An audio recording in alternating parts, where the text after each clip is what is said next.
Olá, ele é professor com experiência na área de Ciências Sociais, História e Comunicação, com ênfase em Sociologia da Comunicação, História Social e da Cultura e Estudos Culturais, atuando principalmente com os seguintes temas: cultura, política, cidade e movimentos sociais. Jornalista formado pelo Mackenzie em 2004, também tem graduação em Ciências Sociais pela USP e é mestre em Letras e doutorando em Educação, Arte e História da Cultura, ambos pelo Mackenzie, onde atuou também como professor do curso de jornalismo. O Memória do curso de jornalismo recebe o jornalista André Arruda. André, obrigado por ter vindo aqui de volta. Obrigado, Vanir. Você está sempre de volta, né? Estou sempre aqui, né? Sempre por aqui. É da terceira turma, vamos ter um encontro agora para a gente falar de 20 anos. 20 anos já, né? 20 anos já, 20 anos já. Como é que você chegou ao Mackenzie e ao jornalismo? Pô, Vanderlei, a minha história com o Mackenzie é um pouco mais antiga, né? Eu comecei no que hoje chamam de Fundamental, né? No Fundamental 2, na oitava série. Não. Era o ginásio. Ginásio. Primeiro grau já na Primeiro época, grau. né? Tava nessa mudança, né? Então eu fiz o final do primeiro grau, né? E o ensino médio inteiro aqui no Mackenzie, né? Aí fui fazer o curso de Ciências Sociais, né? Na USP. E nesse meio tempo surgiu o curso de jornalismo no Mackenzie. Eu já tinha pensado em fazer jornalismo concomitantemente ao curso de Ciências Sociais. E enquanto eu cogitava isso, conversando com alguns ex-professores meus do colégio que estavam dando aula na graduação, nos diversos cursos de graduação, eles falaram, cara, mas tem um curso de jornalismo no Mackenzie. Eu falei, pô, vou ver o que está acontecendo lá, né? Procurei me inteirar, ver como é que era a grade, achei bem interessante. Tinha muito a ver com o que eu queria, porque comparando as grades curriculares da época, né, você tinha os cursos mais, vamos dizer, focados apenas na parte técnica, numa prática, enfim, e que o curso do Mackenzie também tinha, mas sempre foi o diferencial do curso do Mackenzie, desde aquela época, uma ênfase em disciplinas reflexivas, analíticas, né, que davam um estofo para o jornalista. Era uma tradição dos cursos de jornalismo que o jornalista, se quisesse complementar a formação, buscasse outro curso. Porque o curso só ia dar as técnicas básicas, vamos dizer assim. Né? O curso de jornalismo do Mackenzie já foi pensado de uma outra maneira. Né? Ele já trazia essa bagagem, já trazia essa oportunidade de reflexão. Então isso que me saltou aos olhos assim no primeiro momento. Eu lembro que nessa época, né, talvez um pouquinho antes de você, mas você falando me recordo que era assim, Casper é mais Folha de São Paulo, mais texto, FIAM é mais televisão, né, PUC é mais acadêmico e USP tinha essa questão na época, né? Essa identidade. Essa identidade. Bom, você se formou em 2004, tinha rede social. É verdade, né? Eu fui ter o meu primeiro e-mail, acho que foi em 99, 2000, né? Que quando surgiu a coisa, era o máximo que a gente tinha de comunicação digital que a gente pudesse usar, né? Começamos a usar, acho que as primeiras ferramentas digitais durante o curso, né? Tem que usar o computador para editar imagem, né? Usar o computador para trocar e-mails. Lembro de uma disciplina que foi jornalismo internacional, né? Primeira vez que eu troquei mensagens, não foi carta, com alguém de fora do país. Eu mandei e-mail para o diretor do Departamento de Pesquisa em Meio Ambiente da UNAM, da Universidade Autônoma do México. Né? Falei, meu Deus, vou falar com o cara. E-mail, eu não sei espanhol. Que era aquela disciplina que as pessoas, alguns viajavam. Alguns viajavam, né? Da professora Jung. Da professora Jung. A gente pagou essa parte, só eu e a Laíla fomos, né? A colega nossa, né? E o resto do grupo ficou, Fazia uma vaquinha, assim? Não teve vaquinha, né? Cada pai pagou o seu, mas paguei, sei lá, em 12 meses. Comecei a pagar num ano. Você foi para onde? Fomos para o México. Fomos para a cidade do México e fomos para o sul do México, estado de Oaxaca. A gente tinha uma pauta no litoral, porque era tudo, na verdade, quem sugeriu, cada semestre tinha um tema. E eu que sugeri o tema daquele semestre, que era meio ambiente e sustentabilidade, porque achava que era um tema que contemplava o que todo mundo queria, né? E dava para colocar outras coisas junto também, né? E foi o tema da vez. E a gente pegou uma série de pautas ali no litoral, né? Na costa do Pacífico. A gente vai conhecer o Pacífico, vai fazer... Chegamos ali no sul do México, caiu barreira. E a gente não caiu metade das pautas ali.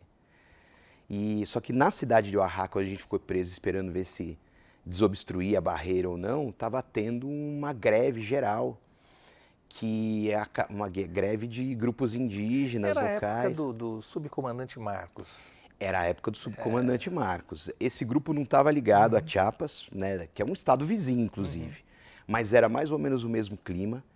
Meses depois, esse coletivo ali de organizações tomou o poder no estado de Oaxaca e ficou meses ali. Eles assumiram porque eles estavam em desavença com o PRI, o Partido Revolucionário Institucional, que estava ali há décadas. 150 anos no poder. Desde a Revolução eternamente, Mexicana, né?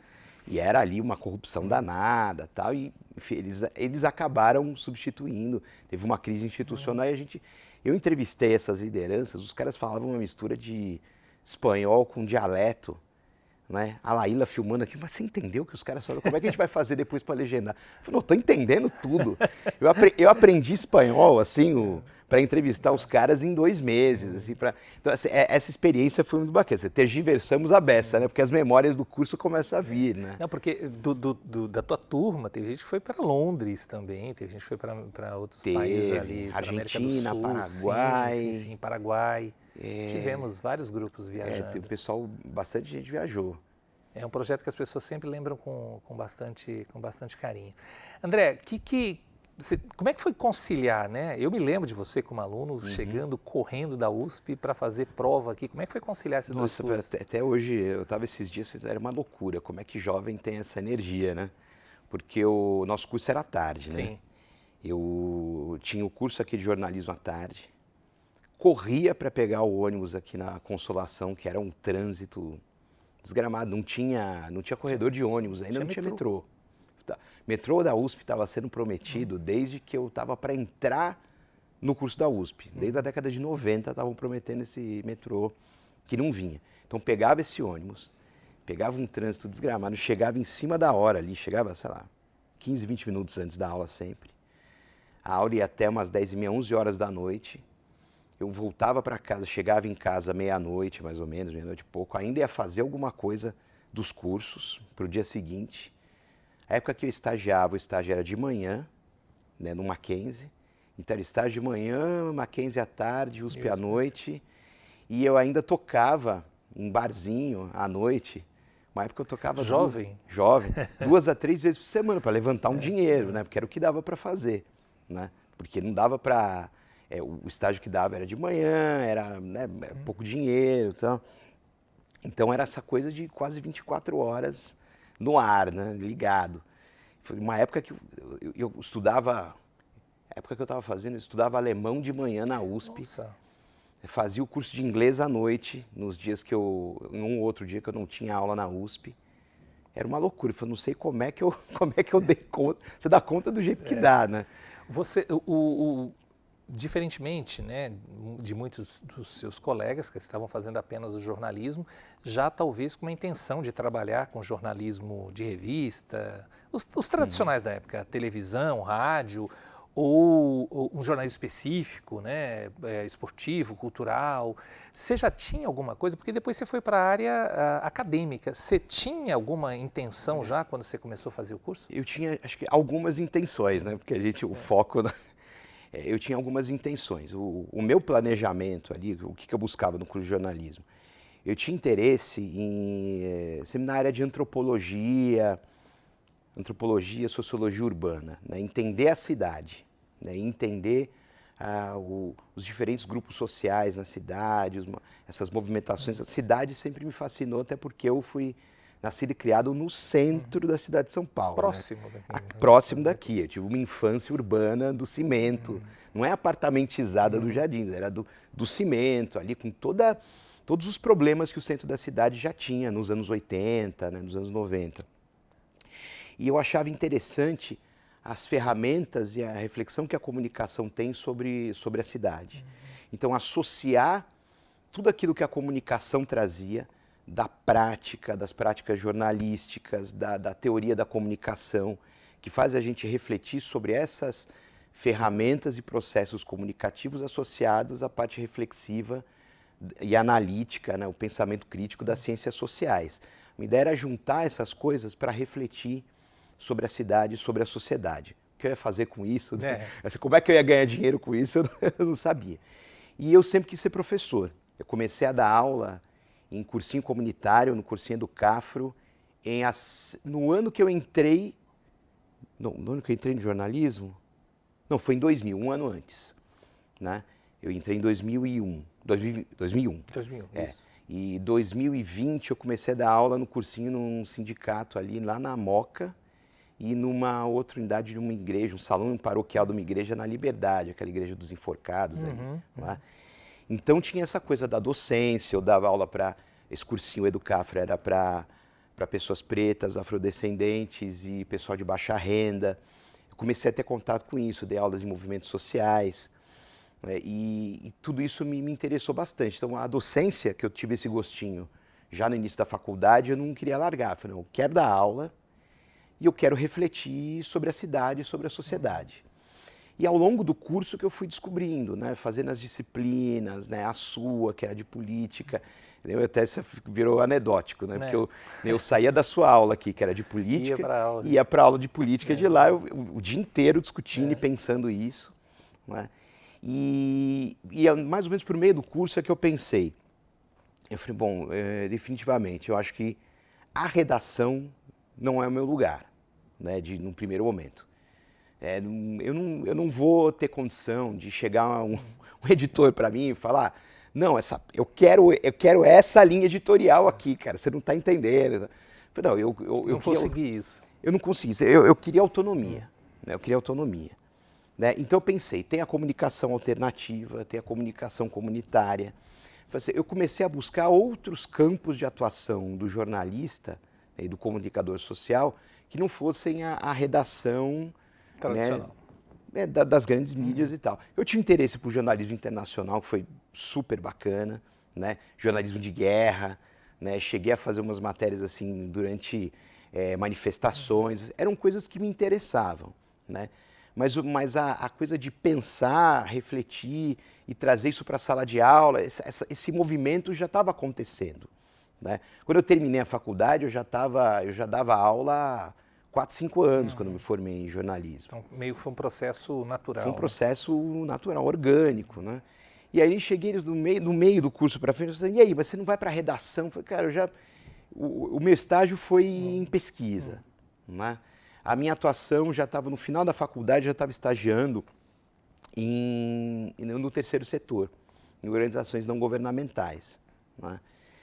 E tinha um potencial ali, porque eram organizações, o terceiro setor ainda tinha uma cabeça um pouco antiga, daqueles antigos projetos sociais, e eles estavam começando a se modernizar. Eu comecei a estagiar numa ONG chamada Projeto Arrastão, lá no Campo Limpo, né? E que eles tinham um núcleo de comunicação. Eu comecei a ter contato com eles, né? Porque quando eu entrei lá, meu estágio era em educação comunitária, educação política para a cidadania. E eu comecei a flertar com isso lá. Eu falei, gente, eu comecei a trazer propostas. Por que vocês não fazem isso? Por que vocês não fazem um núcleo de comunicação pensando nas linguagens, né, que a gente tem no jornalismo? Por que a gente não profissionaliza essa molecada, né? Introduz ao mundo do trabalho por meio da comunicação? Aconteceu que eu me formei e eles me chamaram para assumir a coordenação do núcleo de comunicação. Então eu estruturei esse núcleo de comunicação, né, quando eu assumi a coordenação. Começamos a pensar linguagens, né, então TV, oficina de roteiro, oficina de TV, oficina de curtas, metragens, né, e além da gente ter um núcleo duro ali dos jovens aprendizes que a gente introduziu lá, porque os jovens meio que trabalhavam sem saber que estavam trabalhando, tinha uma coisa meio irregular ali. Falei, não, tem que regularizar esses meninos, eles vão ganhar como jovens aprendizes, vão trabalhar aquele X de horas e vão aprender o ofício do comunicador social, para onde quer que eles queiram ir depois. Todos os meus jovens aprendizes foram para jornal, para televisão ou para produtora de cinema, O2, essas grandes produtoras da época, Casablanca. E no período que você estudou aqui, o diploma não era, o diploma era obrigatório para o exercício da profissão. E logo depois, alguns anos depois, esse diploma caiu. Você acha ainda necessário a formação acadêmica para o exercício profissional? Fundamental. Eu acho que hoje é mais do que nunca, mais do que antes, assim, né? A gente veio, quer dizer, você mais do que eu, mas a gente via aqui, assim, primeiro a redação formava o jornalista, depois veio a obrigatoriedade do diploma, os cursos bem estruturados que formaram grandes jornalistas que a gente tem hoje, né? Quando eu estava já dando aula que caiu a obrigatoriedade do curso de jornalismo, Sim. né? E inclusive foi uma crise, né? Como explicar e como dialogar com os nossos alunos de que, apesar de não ser obrigatório, é extremamente necessário, né? No caso, tanto que os jornais, né, os veículos continuaram contratando quem tinha diploma. Sim. Não contratava o cara que passava na frente, que tinha... Não era assim que funcionava e acho que continua sendo de uma certa maneira assim. Basicamente assim, Basicamente, pelo menos os veículos tradicionais mantêm sim. essa... Agora, eu penso que assim, a formação eu gosto de chamar a formação de comunicador social, né, com ênfase em jornalismo, né? Ele está se pensando em jornalista, mas antes de tudo ele é um comunicador social.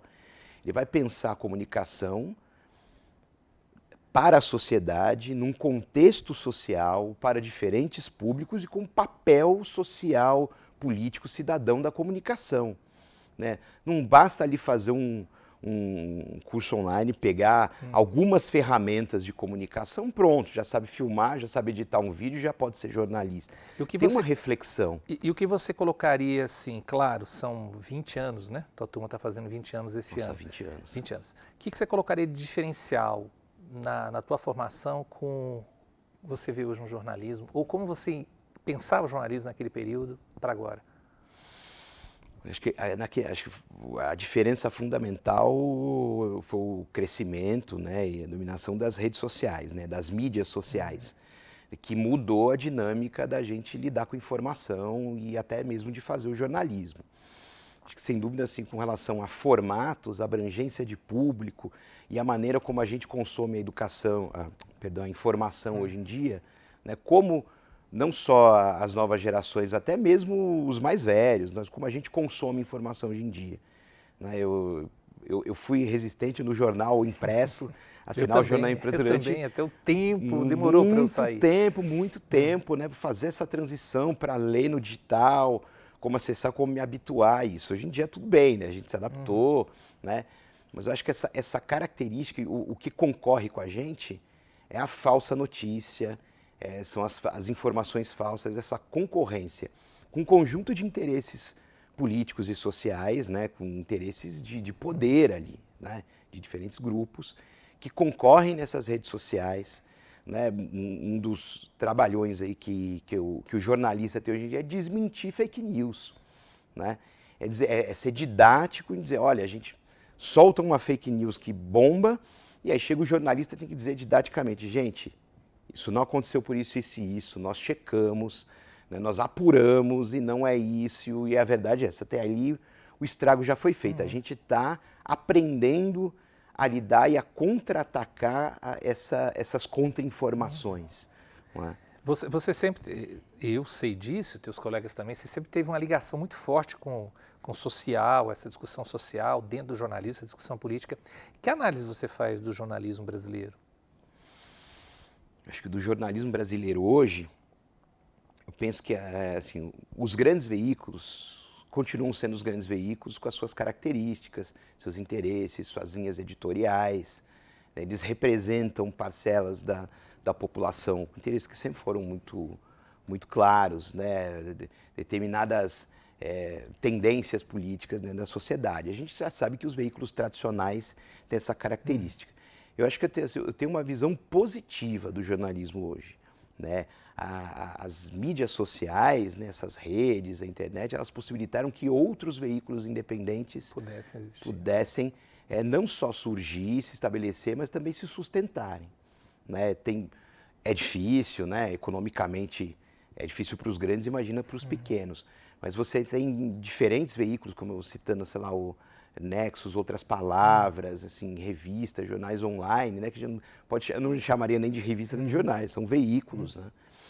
que se adaptaram, né, e buscam cada vez se aperfeiçoar nesse sentido, que aí eles têm condição de trazer um conteúdo mais aprofundado, fazer grandes apurações, fazer grandes reportagens, ao mesmo tempo trazer uma resposta rápida ao hard news mesmo, ao que está acontecendo, né, de uma maneira alternativa. Eu não chamaria nem de alternativos, porque eles estão estabelecidos, né, eles são outras vozes. Né?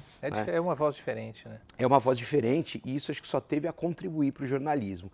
A gente saiu de uma formação que tinha, sei lá, 4, 5 grandes veículos, né, nossos regionais aqui em São Paulo, de abrangência nacional, por uma pluralidade de vozes, né, também de jornalistas, que fazem o contraponto que só fortalece a democracia. Ou seja, o jornalista ainda é importante. O jornalismo, tem esse jargão que fala, o jornalismo respira, né? Não, o jornalismo é importante, continua sendo vital, fundamental nos últimos processos políticos, tanto os nacionais, né, agora as eleições estão acontecendo, as últimas eleições, o último período que pegou, pandemia. O papel do jornalismo, o jornalismo ajudou a salvar essa sociedade. Salvar vidas. Salvar de vidas. Verdade, salvar vidas. Salvar vidas. Informar as pessoas para que elas se vacinassem, para que elas cuidassem da saúde, evitassem o contato social. Quer dizer, o jornalismo foi fundamental e ele continua sendo. Tinha uma disciplina que eu fazia com... Era teoria de jornalismo, né? Enfim, que eu trazia textos antigos acadêmicos que diziam o jornalismo está morto, de 1820. Ou seja... O jornalismo está morto desde 1820. Tentam matar o jornalismo. Quando o jornalismo incomoda, né, quando o jornalismo começa a chatear os poderes que valem, né, que é quando ele está fazendo o trabalho que ele deveria fazer, decretam que o jornalismo está morto. Então, 1820, 1920, 2020, uns 200 anos que o jornalismo está morrendo, e ele está mais vivo do que nunca. E mais importante, fundamental do que nunca. Assim, o jornalismo, eu lembro de uma jornalista, eu não me lembro que era uma jornalista indiana, que eu tenho dúvida se é aquela âncora da CNN, né, a Mampura, ou se era uma outra, mas eu acho que era ela. E perguntaram para ela qual a função fundamental do jornalismo, assim, sintetizar, né? Fiscalizar o poder. Básico. Né? Fiscalizar o poder. Há poder, o jornalista tem que estar de olho para ver se não tem abuso, né? Porque dentro de uma democracia é fundamental para que a democracia se mantenha viva e saudável, e quando não é num regime democrático, mais ainda que é para que você restabeleça a democracia, porque as pessoas tenham direitos. Né? Então eu falava isso para o meu jornalista, mas jornalista é para quê, professor? Essa coisa, fiscalizar o poder. Mas como é que a gente fiscaliza o poder? Como é que a gente identifica o que está de errado se a gente não reflete, se a gente não tem ferramentas e uma formação analítica, crítica para identificar onde tem abuso, para identificar onde passaram da linha. Não é? E isso é fundamental, você só saber editar, você só formatar pacotes de informação que sejam vendáveis e que deem cliques, não é o suficiente para você ser um jornalista e não é o suficiente para que essa sociedade se mantenha de pé minimamente democrática. Algum arrependimento de ter feito jornalismo? Nenhum, de maneira alguma. Acho que foi assim uma das melhores decisões que eu fiz na minha vida. Isso eu devo assim ao meu pai, né? Diz assim, você não acha melhor fazer um outro curso? Porque ciências sociais, é quase como se fala assim, balé só, você não vai, né, sobreviver no país. Não, porque... Não, mas e o jornalismo? Eu falei, não, eu pensei em outro curso, eu falei, não, eu penso muito em jornalismo, porque tem esse sentido para mim, né? Porque eu pensei em... Um dia eu vou estar pesquisando sobre comunicação, sobre sociedade e vou estar dando aula. Isso aconteceu, né, e deu certo. Não é? E nesse curso, acho que fundamentalmente, porque é um curso que sempre estimulou a gente a pensar, né? Em todas as suas metamorfoses, em algumas delas eu era aluno, em várias delas professor, né? Mas sempre foi um curso que estimulou a gente a pensar, que deu espaço para a gente pensar, para a gente criticar, inclusive o próprio curso, né, quando aluno, porque aluno faz parte, né? Aluno vem lá e reclama, pô, mas essa disciplina podia ser diferente, a gente podia fazer tal coisa. Em muitos momentos tá bom, né? Você mesmo chegar, tá bom, o que vocês querem aí de diferente? Sempre teve esse diálogo, né? E eu acho que é isso que eu levo, que eu trago comigo do curso de jornalismo até hoje, a interação com os professores. A gente tinha muito mais diálogo com os professores aqui no Mackenzie do que eu tinha com os professores na USP. Não, o diálogo continua até hoje. E continua até hoje. André, obrigado, viu, pela sua presença. Wagner. Sabe que você é sempre bem-vindo aqui. Eu que E a gente vai agradeço. se reencontrar, além do cotidiano, no final do ano aí, com esse evento, trazendo a turma toda para a gente No nosso conversar. encontro. Muito legal. Obrigado, viu? Valeu, Wagner. Obrigadão.